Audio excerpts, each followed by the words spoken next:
I still remember the exact sound of my mother's voice when she said it flat final, like she was commenting on the weather instead of destroying my 18th birthday. Her feelings matter more. Your party is cancelled. My sister Natalie was 15, screaming in the hallway because she didn't want to share attention for one single day. 5 of my friends were already walking up the driveway. I had spent 2 weeks baking my own cake. And just like that, it was over. My father didn't even look up from his phone. My mother was already comforting Natalie, stroking her hair, whispering that everything would be okay. Meanwhile, I stood in the kitchen doorway in the dress I'd saved 3 months to buy, watching my friends get turned away at the door. That night, something inside me went quiet. Not broken quiet. The kind of quiet that plans. They didn't know that 18 meant I could finally do something they never expected. 3 months later, I walked out of that house with one backpack and a decision that would explode their lives. Have you ever been invisible to the people who were supposed to see you most? My name is Lauren Chambers. I'm 36 years old, a senior financial analyst at a firm in Charlotte. And by most standards, I've built a good life. I own my own home, drive a reliable car, and have a small circle of friends who know me as steady, competent, and private. What they don't know is that I've spent 18 years running from a family that never noticed I was gone. The thing about building a life from nothing is that you get very good at compartmentalizing. Monday through Friday, I analyze risk assessments and portfolio strategies. I attend team meetings, mentor junior analysts, and eat lunch at my desk while reviewing spreadsheets. My colleagues respect me. My performance reviews are excellent.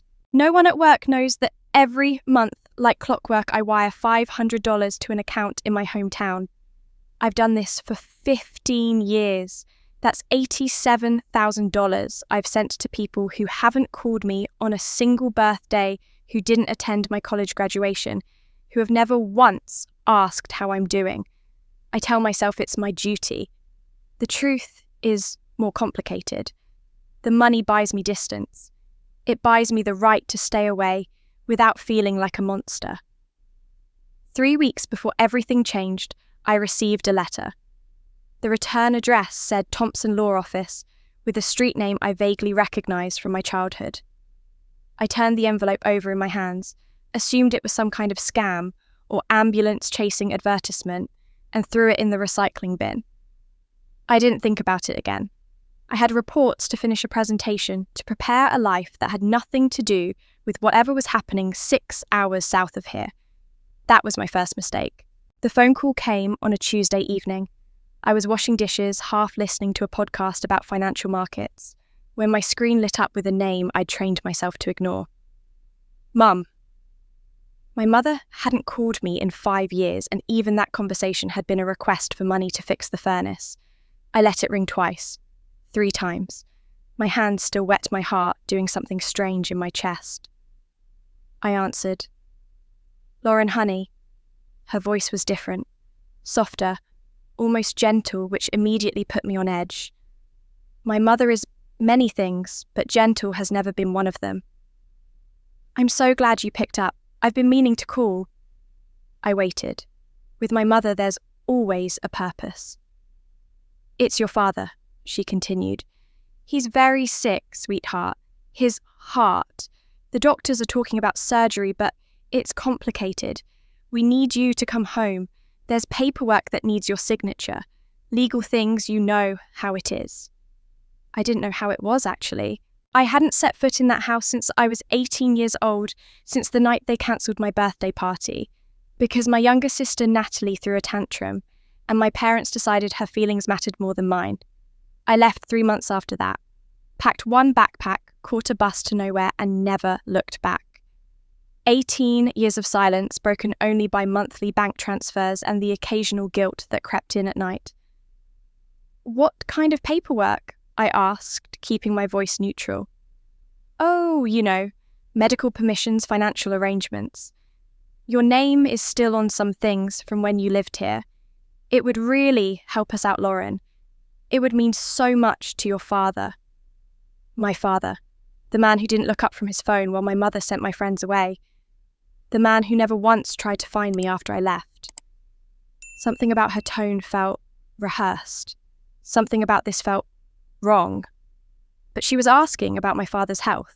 What kind of daughter says no to that I'd spent 18 years sending money and silence? Now, they wanted me back not for goodbye, but for my signature. To understand why I hesitated on that phone call, why every instinct told me something was wrong, I need to take you back 18 years. Back to the night that changed everything. Back to my 18th birthday. I had planned something small, nothing extravagant. 5 friends from school, a cake I baked myself because my mother said we couldn't afford a bakery one, and a playlist of songs I had spent 2 weeks putting together. I bought a dress from the clearance rack at the mall, a soft blue one that made me feel pretty for the first time in months. I saved for 3 months to afford it. My friends were coming at 6. I had set up streamers in the living room and put out paper plates and napkins. It wasn't much, but it was mine. My sister Natalie was 15 that year, and from the moment she woke up that morning, she made it clear she was unhappy. She didn't like that I was getting attention. She didn't like that my friends were coming over. She didn't like that for one single day, the spotlight wasn't on her. By mid-afternoon, she had worked herself into a full tantrum, stomping around the house, slamming doors, crying loudly in the hallway where everyone could hear. My mother followed her around like she always did, trying to soothe her, asking what was wrong. And Natalie, with tears streaming down her face, screamed the words that would end my birthday before it even started. Why does she get a party? Nobody ever does anything for me. This isn't fair. She was 15. She had a party 3 months earlier with 12 guests, a custom cake, and a new laptop as a gift. But in that moment, none of that mattered to my mother. What mattered was that Natalie was upset. And when Natalie was upset, the whole world had to stop and fix it. My friends started arriving at 6. I remember hearing the doorbell, feeling that little flutter of excitement in my chest. Finally, something that was just for me. But before I could answer the door, my mother stepped in front of me. Her face was set in that expression I knew too well, the one that meant I had already lost. "Lauren, we need to talk," she said, her voice low and firm. "Your sister is very upset. This party is causing her a lot of stress. I think it's best if we cancel it." I stared at her. "Cancel it, Mom? My friends are here. They're standing on the porch right now." "Then you'll need to tell them to go home," she said, like it was the most reasonable thing in the world. "You're the older sister. You should understand. Natalie needs us right now." I looked past her and saw my father sitting in the living room, his phone in his hands, his eyes fixed on the screen. He didn't look up. He didn't say a word. My mother was already walking to the door, already putting on her apologetic smile for my friends, already explaining that there had been a family emergency and the party couldn't happen tonight. I watched from the kitchen doorway as my friends shuffled away confused and embarrassed for me. One of them, my closest friend Sarah, caught my eye and mouthed, "I'm sorry," before she disappeared down the driveway. I stood there in my blue clearance dress, surrounded by streamers and paper plates, and felt something inside me go very still. Natalie stopped crying within 20 minutes. She came downstairs, got herself a snack, and turned on the television like nothing had happened. My mother sat beside her, stroking her hair, telling her everything was okay now. Nobody looked at me. Nobody apologized. It was as if my party had never been planned at all. I went upstairs to my room and sat on my bed in the dark. I didn't cry. I was too empty for that. I just sat there listening to the sounds of my family moving around below me, living their lives as if I didn't exist. About an hour later, there was a soft knock on my door. My father stepped inside, closing the door quietly behind him. He looked uncomfortable the way he always did when emotions were involved. But he walked over to me and pressed something into my hand. An envelope. "Keep this," he whispered. "Don't tell your mother. I'm sorry, sweetheart. I'll make it up to you someday." Then he left without another word. I opened the envelope after he was gone. Inside was $200 in cash and a small piece of paper with a phone number written in my father's handwriting. Thompson Law Office, followed by a number. I didn't understand what it meant. I didn't know why he was giving me a lawyer's phone number on my 18th birthday. But something about the way he said it, the secrecy, the sadness in his eyes made me tuck that note into my wallet and keep it there. I kept it for 18 years, never understanding what it meant, never calling the number, never asking. What I also didn't know was what was happening downstairs while I sat alone in my room. I wouldn't learn this until much later, but that same afternoon, while I was crying into my pillow, my mother went into my desk drawer and took my social security card. She used it to open a credit card in my name, the first of many, the beginning of something I wouldn't discover for almost 2 decades. But that night, all I knew was that I was done. I was done being the daughter who sacrificed. I was done being invisible in my own home. I was done waiting for someone to see me. 3 months later, I packed one backpack with everything that mattered. I left a note on the kitchen table that said I was going to school far away, and they shouldn't look for me. I walked out the front door before anyone woke up, caught a bus to a city I had never been to, and started building a life where no one knew my name. I thought I was escaping. I thought I was finally free. I thought the worst thing they had taken from me was a birthday party and my sense of belonging. I thought I'd only lost a birthday that night. I didn't know I'd lost control of my own name. But I'm getting ahead of myself. Before I can tell you about that phone call and what happened next, you need to understand what those 18 years looked like. You need to understand what I built and what I gave away without knowing it. The first year after I left home was the hardest. I arrived in a city where I knew no one with $300 in my pocket and a stubborn refusal to fail.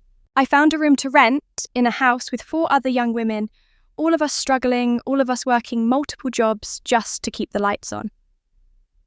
I got a position at a grocery store stocking shelves overnight, and during the day I enrolled in community college. I slept 4 hours a night, ate cheap noodles and canned vegetables, and told myself that every exhausted morning was one step further from the house where I had never mattered. I was good at school.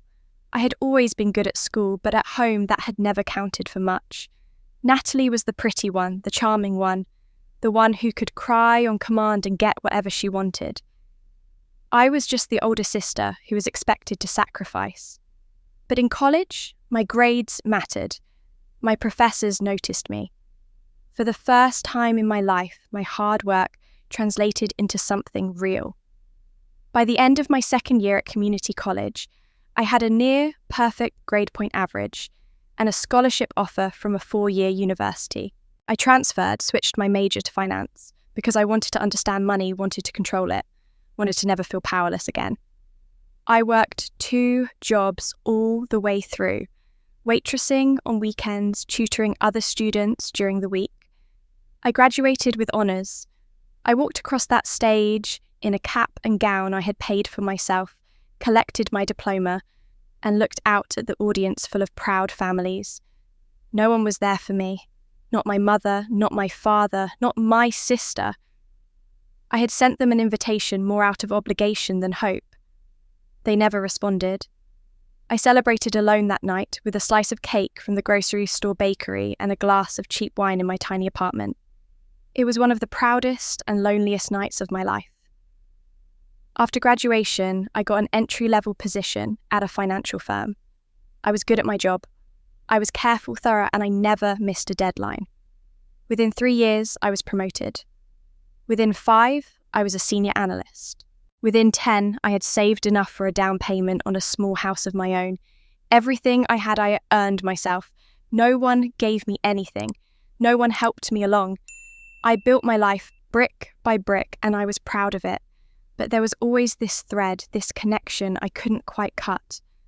When I was 21, my mother called me out of nowhere. I hadn't heard her voice in 3 years. She didn't ask how I was doing or where I was living or whether I was happy. She just said the roof was leaking and they didn't have the money to fix it. Could I help? I sent $1,000. I told myself it was the right thing to do. I told myself I was being a good daughter despite everything. What I didn't admit, not even to myself, was that the money was a way to keep them at a distance. As long as I was sending checks, I didn't have to visit. I didn't have to call. I didn't have to feel guilty about staying away. That first $1,000 became a pattern. Every month, I wired $500 to my mother's account. Sometimes she asked for extra. The car broke down. Natalie needed help with rent. The water heater died. I always sent it. Over 15 years, I calculated it once out of morbid curiosity. $87,000. That's how much I paid to not have a family. I worked in finance, so I checked my credit report every year. It's standard practice in my field. And every year, there were small things that didn't quite add up. An address I didn't recognise listed as a former residence. A credit inquiry from a store I had never shopped at. Minor inconsistencies that I chalked up to database errors or mixed files. These things happen. Systems make mistakes. I never once considered that someone might be using my information on purpose. I never once thought my own family would do something like that. I had friends in Charlotte, good friends, women I met through work or through the gym, people I grabbed dinner with, people who invited me to their weddings and baby showers. But none of them really knew me. When they asked about my family, I kept it simple. We're not close, I would say. I grew up in a small town and moved away for college. People accepted that. Everyone has family complications. Nobody pushed. I dated occasionally. Nice men mostly. Accountants, lawyers, a marketing executive who wanted to get serious. But I always found reasons to pull back.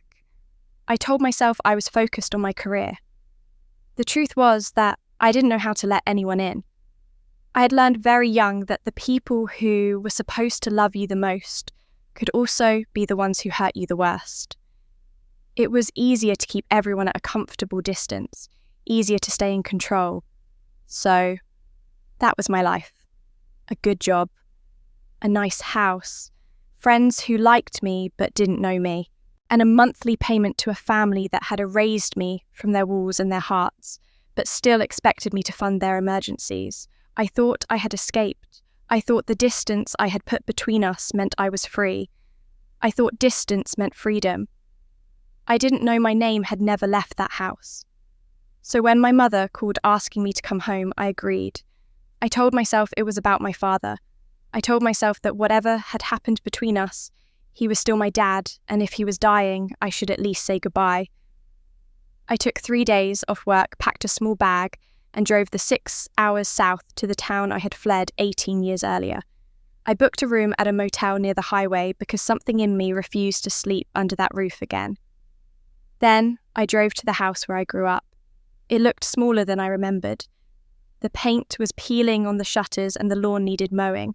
But it was still the same house, still sitting on the same quiet street, still holding all the memories I had spent nearly 2 decades trying to forget. I parked in the driveway and sat in my car for a full 5 minutes before I could make myself walk to the front door. My mother answered before I could knock. She must have been watching from the window. She looked older, her hair more grey than brown, now her face lined in ways I didn't recognise. But her eyes were the same, sharp, calculating, already measuring what she could get from me. "Lauren," she said, pulling me into a hug I didn't want. "Thank God you're here. Come in, come in." I stepped inside, and that's when I saw it. The walls. Every single wall in the living room, the hallway, the dining room was covered with photographs. Natalie at her high school graduation. Natalie at her wedding, wearing a white dress that must have cost thousands. Natalie on vacation somewhere tropical, smiling on a beach. Natalie at Christmas surrounded by presents. Natalie, Natalie, Natalie. Dozens of frames, maybe hundreds, documenting every moment of my sister's life. I walked slowly through the house looking for myself. In the living room, nothing. In the dining room, nothing. In the hallway leading to the bedrooms, I finally found 2 small frames tucked into a dusty corner near the floor. One was my elementary school photo, faded and water-stained. The other was a family picture from when I was maybe 10, but someone had cropped it so that I was barely visible at the edge. That was it. 2 photos in the entire house. 18 years erased like I had never existed. I asked my mother if I could see my old room. She hesitated, then led me down the hall. When she opened the door, I understood why. My bedroom was gone. The walls were painted lavender, and the floor was covered with yoga mats and meditation cushions. A small altar with candles sat in the corner. This was Natalie's yoga studio now. Every trace of me had been removed. Natalie needed the space. Yes, my mother said, as if that explained everything.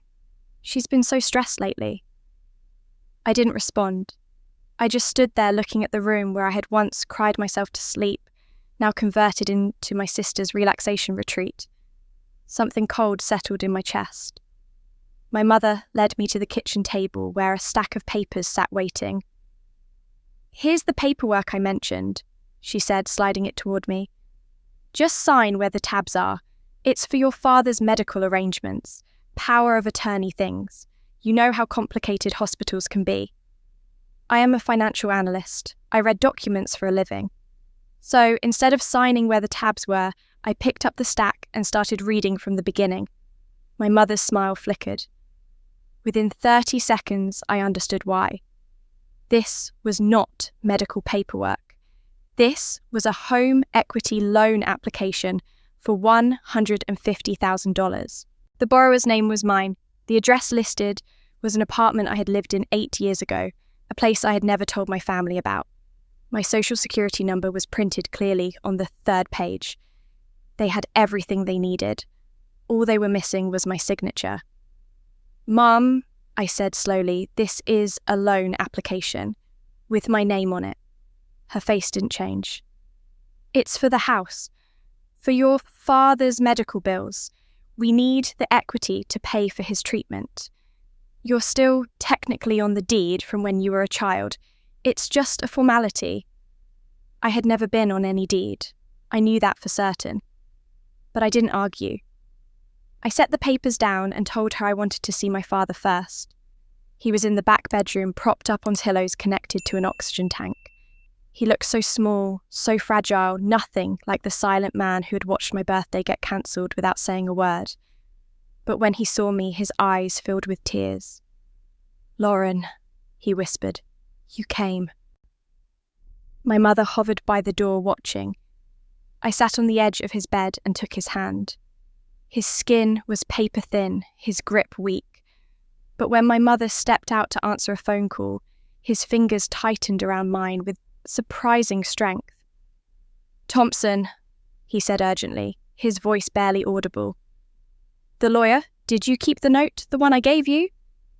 I stared at him, remembering the envelope from my 18th birthday. The $200, the phone number I had never called. "I kept it," I said. "Dad, what is it? What does it mean?" But before he could answer, my mother was back in the doorway. "That's enough excitement for now," she said firmly. "Your father needs his rest." She ushered me out and I didn't resist. But my mind was racing. That evening, I walked next door to the house where Mrs. Eleanor Chen had lived for 40 years. She was 80 now, but her mind was sharp, and she remembered me immediately. "Lauren Chambers," she said, shaking her head. "Your father asked about you all the time. Every time I saw him, he wanted to know if I'd heard anything about you." I asked her about the lawyer. Her face grew serious. "He had something arranged for you," she said. "Something important. A lawyer was handling it. But your mother intercepted all the letters. She didn't want you to know." I thanked her and walked back to my car, my hands shaking. They hadn't called me home to say goodbye to my father. They'd called my credit score home. That night, I sat in my hotel room and did what I should have done years ago. I ordered a comprehensive credit investigation. Not the free annual report I usually checked, but a full investigation from all 3 bureaus with detailed account histories. I paid extra for rush delivery. By the next morning, I had the results in my email, and what I found made me feel physically sick. 7 accounts. 7 credit accounts opened in my name over the past 18 years that I had never authorized. 2 store credit cards, 3 major credit cards, and 2 small personal loans. The total debt accumulated across all of them was $47,000. Some accounts had been opened and closed multiple times, maxed out, and then defaulted, damaging my credit score in ways I had never understood. All those small errors I had noticed over the years, the addresses I didn't recognize, the inquiries I couldn't explain, they weren't system mistakes. They were evidence of a crime I never knew was happening. But the detail that made my hands shake was the addresses. The accounts listed my parents' house, which I might have expected, but they also listed every single apartment I had lived in since leaving home. The place I stayed during community college, my first apartment after graduation, the condo I rented before buying my house. Every address perfectly accurate, perfectly timed. They had tracked me through my own money transfers. Every time I sent a payment, the bank records showed my current address, and someone had been using that information to open new accounts to keep the fraud going, to make sure I never escaped. I drove to my parents' house the next morning, with the credit reports in my hand. My mother was in the kitchen, making coffee, acting like everything was normal, like she hadn't just tried to get me to sign this $150,000 loan. Natalie was there too, sitting at the table, scrolling through her phone, barely acknowledging my existence. She was 33 now, still living nearby, still apparently the center of everyone's universe. I put the credit reports on the table. "Explain this," I said. My mother glanced at the papers, and for just a second, I saw something flicker in her eyes. Recognition, fear. Then her face smoothed into confusion. "What is this? I don't understand what I'm looking at." 7 accounts in my name, I said. $47,000 in debt I never created. Addresses that match everywhere I've lived for the past 18 years. Someone has been stealing my identity, Mom.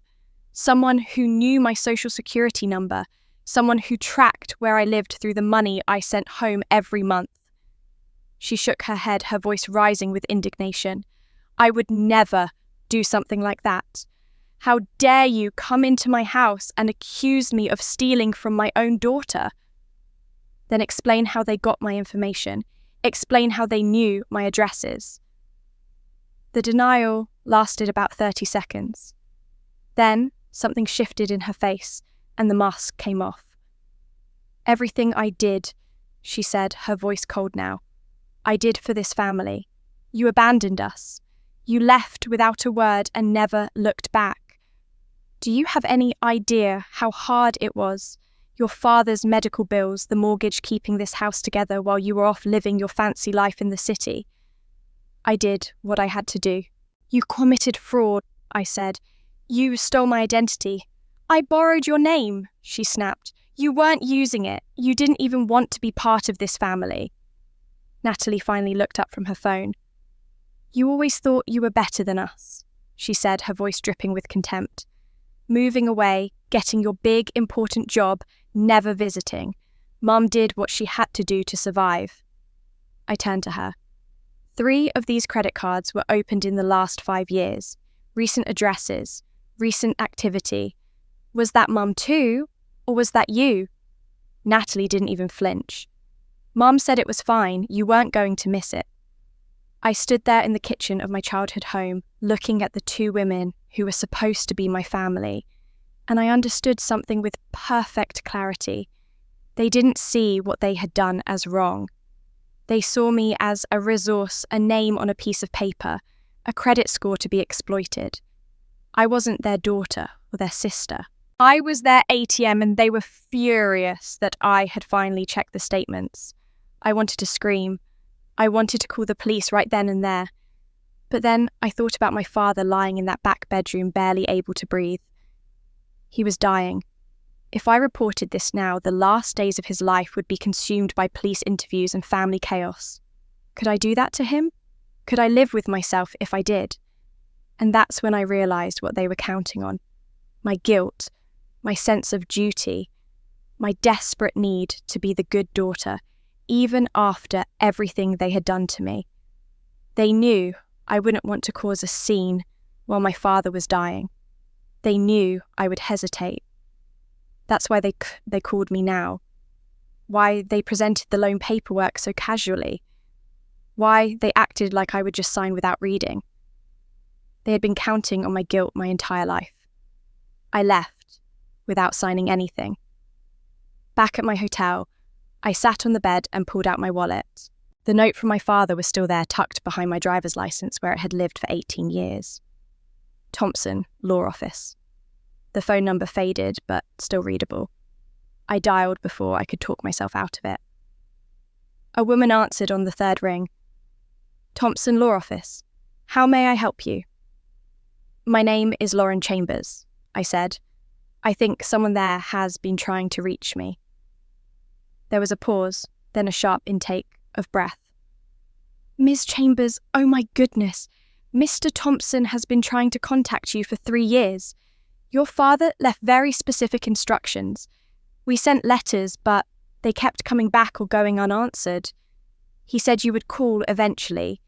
He said to tell you everything when you did. My heart was pounding. What instructions? What did he leave? I think you'd better come to the office, she said. There's quite a lot to discuss.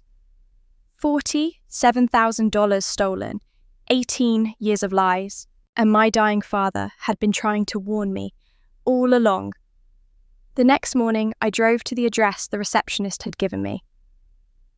Thompson Law Office was a small brick building on the edge of downtown, the kind of place you might walk past without noticing. Inside, the waiting room smelled like old books and coffee. A woman in her 60s looked up from behind the front desk and smiled when I gave my name. Ms. Chambers, she said warmly, Mr. Thompson is expecting you. He's been hoping you would call for a very long time. James Thompson was in his early 70s with white hair and kind eyes behind wire-rimmed glasses. His office was cluttered with files and family photos, and he stood to shake my hand with a grip that was surprisingly firm. He gestured for me to sit, then settled into his own chair, with the careful movements of someone whose joints didn't work, as well as they used to. I want to start by saying how sorry I am, he said. We tried to reach you for 3 years. Letters, phone calls to numbers your father gave us. Everything came back unanswered or went to voicemail that was never returned. Your father was convinced your mother was intercepting our communications, and based on what you've told my receptionist, it sounds like he was right. I nodded my throat tight. She never told me anyone was trying to contact me. I threw away a letter from your office 3 weeks ago because I thought it was junk mail. Mr. Thompson sighed. That was probably our 4th attempt this year alone. He opened a folder on his desk and turned it to face me. Your father came to me 25 years ago, shortly after you were born. He wanted to set up something called a payable on death account. Are you familiar with the term I was? In my line of work, I had seen them before. It's a savings account that transfers directly to a named beneficiary when the account holder dies. It bypasses probate. Exactly, he said. Your father opened this account with you as the sole beneficiary. He deposited $300 every month for over 20 years. The account has been accruing compound interest this entire time. He slid a piece of paper across the desk. The current balance is approximately $115,000. I stared at the number. $115,000. My father, the silent man, who never stood up for me, who let my mother cancel my birthday without a word, had been quietly saving money for me my entire life. Your mother doesn't know about this account, Mr. Thompson continued. Your father was very careful. The statements came here to my office. He paid the taxes out of a separate fund.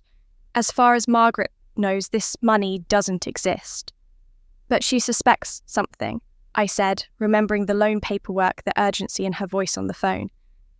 Mr. Thompson nodded. About 2 years ago, your father accidentally left a bank statement in his jacket pocket. Your mother found it. She couldn't access the account because her name isn't on it, but she knew he was hiding something. That's when she started pushing him to bring you home. She thought if she could get you to sign certain documents, she might be able to access the funds, or, at the very least, convince you to share them once your father passed. Everything clicked into place. The sudden phone call after 5 years of silence, the urgency about paperwork, the loan application with my name already filled in. They weren't just trying to steal my credit again. They were trying to get their hands on money they knew existed but couldn't touch. "There's more," Mr. H. Thompson said. He pulled out a thick manila envelope and placed it on the desk between us. "Your father knew about the identity theft. He's known for years." My breath caught. He knew. He found out about 7 years ago. He confronted your mother privately, but she convinced him it was a one-time mistake, that she would pay it back. She didn't. The accounts kept multiplying. Your father felt trapped. He was too sick to leave, too dependent on her for care. But he wasn't willing to let her get away with it forever. Mr. Thompson tapped the envelope. He spent the last several years documenting everything, copies of every fraudulent application, bank statements, credit card bills. He gathered evidence of every account your mother and sister opened in your name. The originals are in my safe. This envelope contains copies for you. I opened the envelope with trembling hands. Inside were dozens of documents, each one a piece of the puzzle I had been trying to solve. Applications with forged signatures, statements sent to addresses I had never lived at, a paper trail of 18 years of betrayal, carefully preserved by a man who couldn't protect me openly, but refused to let the truth die with him. At the bottom of the stack was a letter in my father's handwriting. "Lauren," it read, "I was a coward. I watched your mother and sister treat you like you didn't matter, and I said nothing. I told myself I was keeping the peace, protecting the family, but the only person I was protecting was myself. I was too weak to stand up to your mother, too afraid of what would happen if I did. I'm sorry. I'm more sorry than I can ever say. This money is my apology. It won't make up for the years I failed you, but it's yours, every penny. And the evidence in this envelope is my gift to you to buy this. Use it however you need to. Protect yourself. I should have protected you, but I didn't. This is the least I can do. I love you, sweetheart. I always have, even when I was too much of a coward to show it. Dad." I sat in that office and cried, not for the father I had lost, but for the father I never knew I had. The man who couldn't speak up in the moment but spent 25 years quietly building something just for me. The man who documented his own wife's crimes because he knew someday I would need proof. When I finally composed myself, I looked at Mr. Thompson and made my decision. "I want to file an official identity theft report with the police," I said. "I want to freeze my credit and dispute every fraudulent account. And I want you to prepare everything for the PAYUD transfer so that when my father passes, the money comes directly to me, without my mother knowing until it's done." He nodded, no judgment in his eyes. "I'll have everything ready." I walked out of that office with the envelope under my arm and a clarity I hadn't felt in 18 years. My father gave me 2 gifts, proof that he loved me and proof of everything they'd done. The daughter they forgot was about to become unforgettable. 2 weeks passed.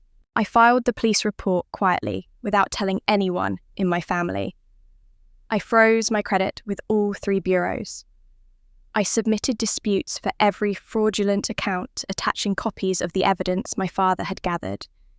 Then I went back to my hotel room and waited. I visited my father twice more during those 2 weeks, sitting by his bedside when my mother wasn't hovering, holding his hand while he drifted in and out of sleep. He never spoke again, not really. But once he opened his eyes and looked at me, and I saw something like peace there, like he knew I had found everything he left for me, like he could finally let go.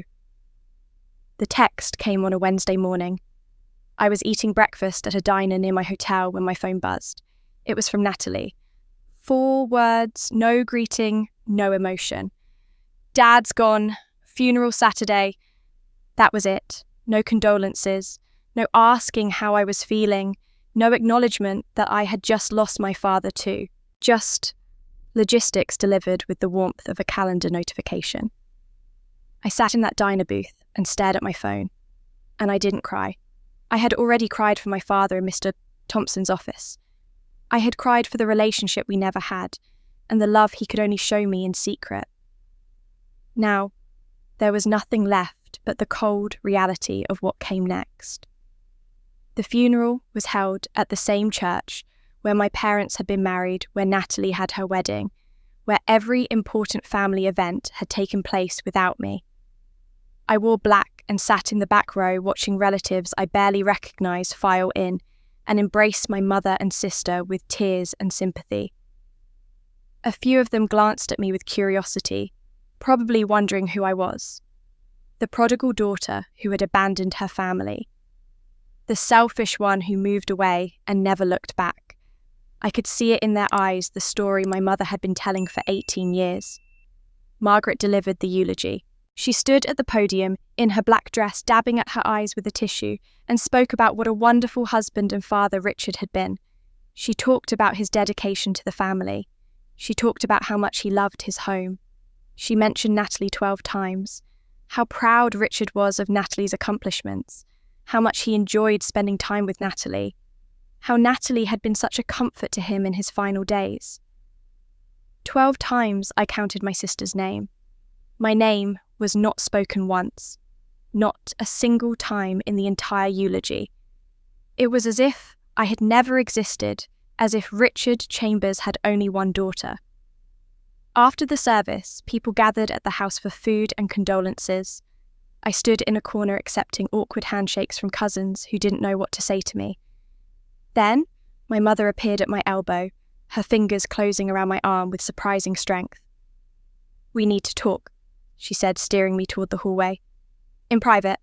She led me to the kitchen away from the guests and closed the door behind us. Her face was calm, composed, the grieving widow performing for no audience now. "The paperwork," she said. "You need to sign it now. Your father wanted us taken care of. It's what he would have wanted." I looked at her, this woman who had erased me from her walls, and her eulogy, who had stolen my identity for 18 years, who was still trying to manipulate me even now with my father's body barely cold. And I felt something I hadn't expected. Not anger, not sadness, just a deep, tired clarity. "I'm not signing anything," I said. "I filed a police report 2 weeks ago. Every account that was opened in my name has been flagged as fraud. The investigation is already underway." The mask shattered. I watched it happen in real time, the careful composure cracking apart to reveal something ugly underneath. "You did what?" Her voice rose sharp and venomous. "You ungrateful, heartless little, after everything I did for you, after I raised you, fed you, kept a roof over your head. You stole my identity," I said calmly. "You committed fraud for 18 years. The kitchen door burst open, and Natalie stormed in, her face red with fury. "What is going on? People can hear you." Then she looked at me and her eyes narrowed. "What did you do?" "She filed a police report," my mother spat. "She's trying to destroy this family." "I'm not trying to destroy anything," I said. "I'm protecting myself, something I should have done a long time ago." Natalie stepped toward me, her finger jabbing at my chest. "You're disgusting. You abandoned us. You never visited. You didn't even come home when Dad was dying until Mum begged you. And now you're going to stand here and act like you're the victim." "I sent $87,000 to this family over 15 years, I said. "And you used my name to steal 47,000 more. Don't talk to me about being a victim." 2 days later, the police contacted Natalie. The 3 credit cards she had opened in my name were recent enough to prosecute, and the amounts were high enough to qualify as a felony. She was formally charged with identity theft and fraud.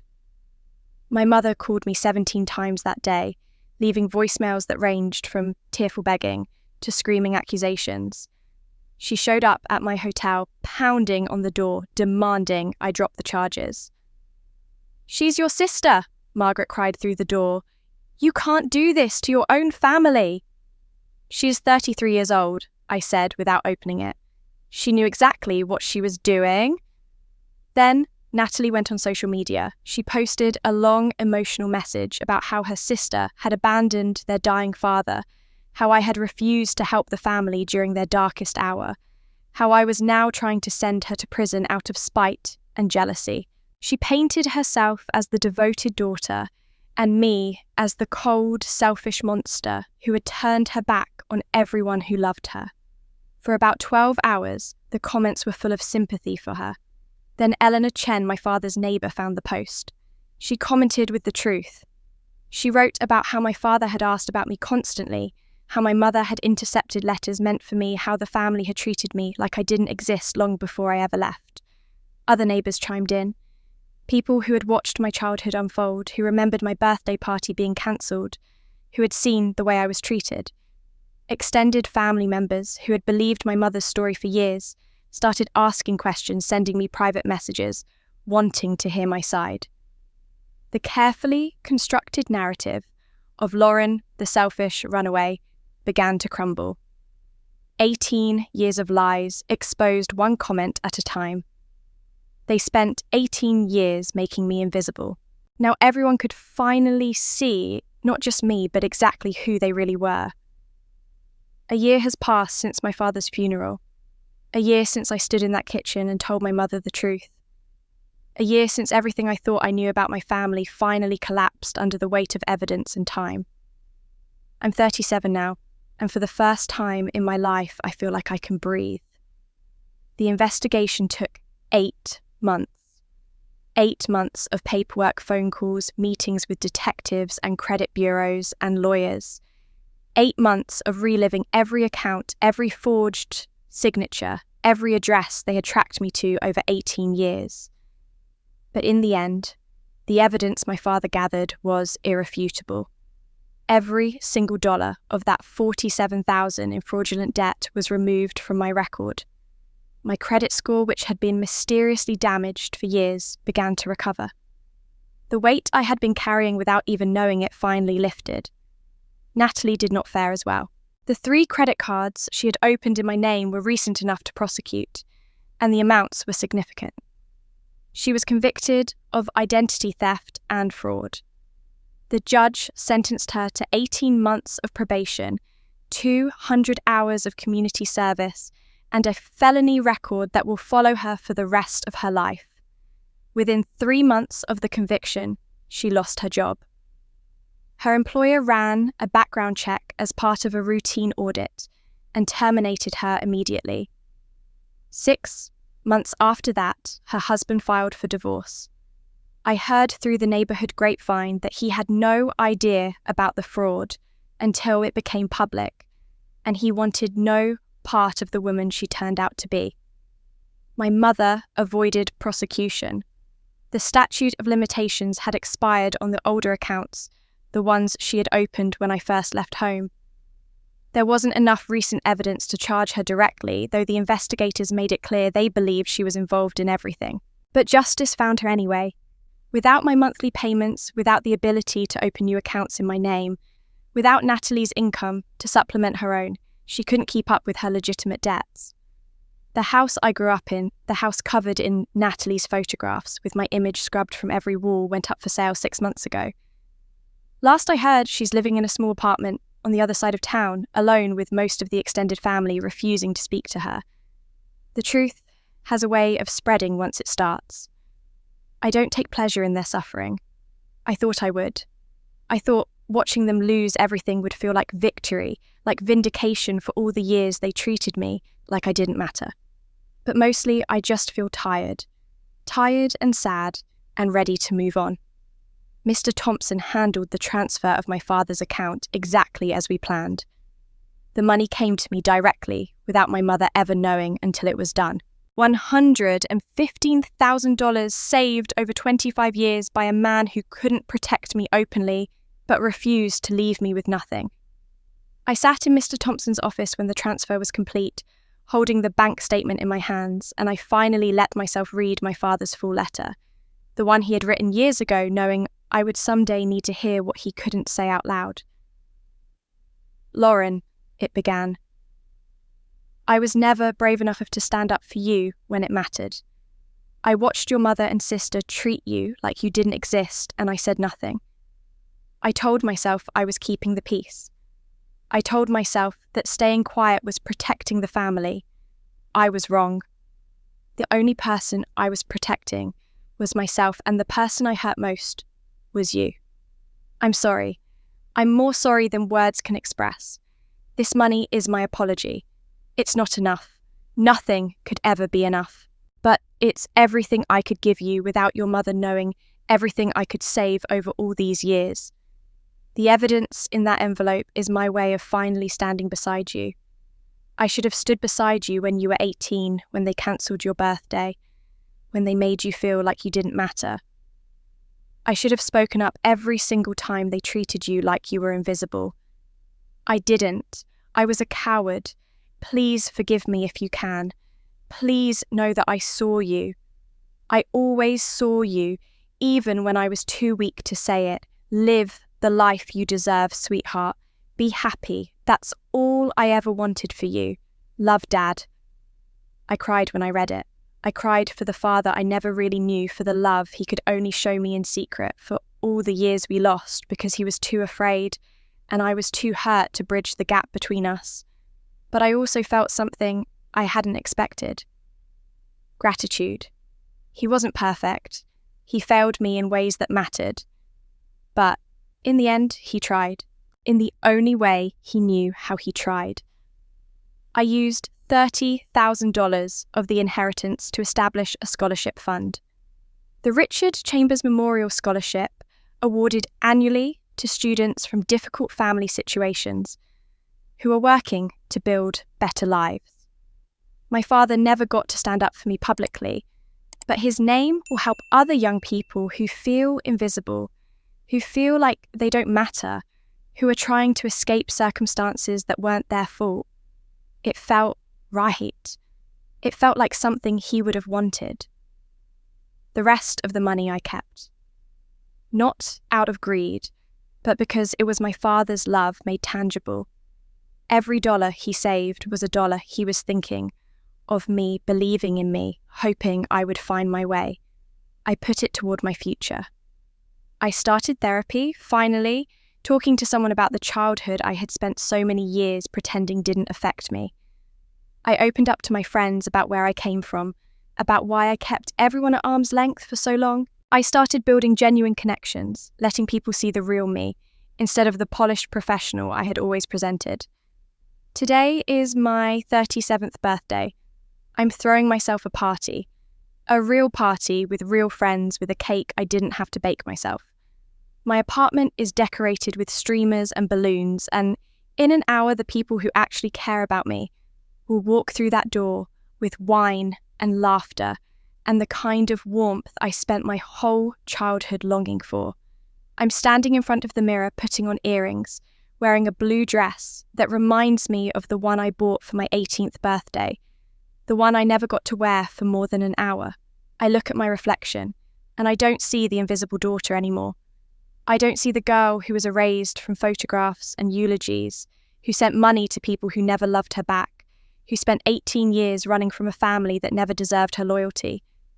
I see a woman who survived, a woman who built a life from nothing, a woman who finally knows her own worth.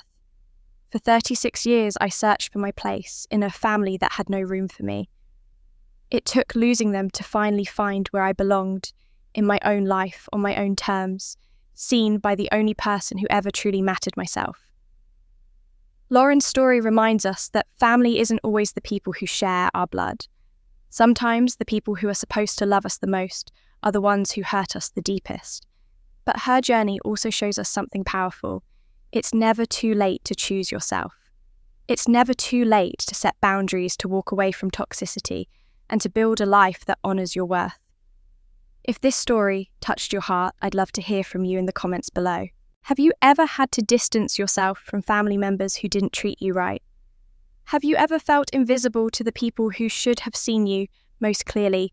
Your experiences matter, and this community is a safe space to share them. If you're new here, welcome to our channel.